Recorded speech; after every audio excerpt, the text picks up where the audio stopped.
இந்த சக்திகள் எல்லாம் சேர்ந்து கொண்டு RSS பின்னணியிலே முழுமூச்சாக நாங்கள் கைப்பற்றுவோம் தமிழ்நாட்டை என்று வருகிற போது நம்முடைய கடமை, எங்கள் இயக்கத்திலே இருக்கின்ற அத்தனை பேரும் திராவிட இயக்க ரத்தம் ஓடுகிற குருதியை கொண்டவர்கள். திமுகவுக்குத்தான் முதலிலே அவர்கள் குறிவைத்து தாக்க நினைக்கிறார்கள்.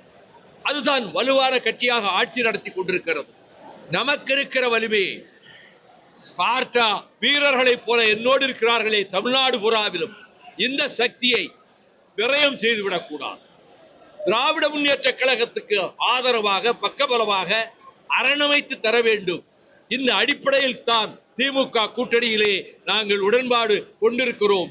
அதே நிலைப்பாடுதான் இன்றைக்கும் இந்துத்துவ சக்திகள் தர்ம சத்வத் என்ற மாநாட்டை அலகாபாத்திலே போட்டு இந்தியா என்று இனிமேல் யாரும் அழைக்க கூடாது, பாரத் என்று தான் அழைக்க வேண்டும்.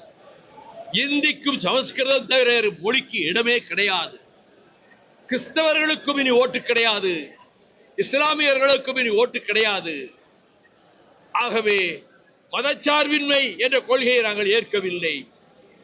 தலைநகர் டெல்லியிலிருந்து வாரணாசிக்கு மாற்ற வேண்டும் என்று போட்ட மாநாட்டு பிரகடனத்தை வட மாநிலங்களிலே விநியோகித்தார்கள்.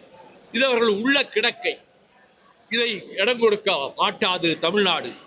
மானமும் வீரமும் ரோசமும் கொண்டிருக்கக்கூடிய தமிழகம், திராவிட இயக்கத்தால் பாதுகாக்கப்பட்டு வந்துள்ள தமிழகம், இப்பொழுது சோதனையான நேரத்தில் திராவிட முன்னேற்ற கழகத்துக்கு பக்கபலமாக மற்றுமோர் அரணாக இருந்து இந்துத்துவ சக்திகள் உள்ளே நுழைய விடாமல் முறியடிப்பதுதான் நம்முடைய தலையாய கடமை என்ற விதத்தில் நாங்கள் செயல்பட்டு வருகிற இந்த சூழ்நிலையில் வருகிற செப்டம்பர் 15 திருச்சி மாநகரில் பேரறிஞர் அண்ணா அவர்களின் 117வது பிறந்த நாள் மாநாடு நடத்த திட்டமிட்டிருக்கிறோம்.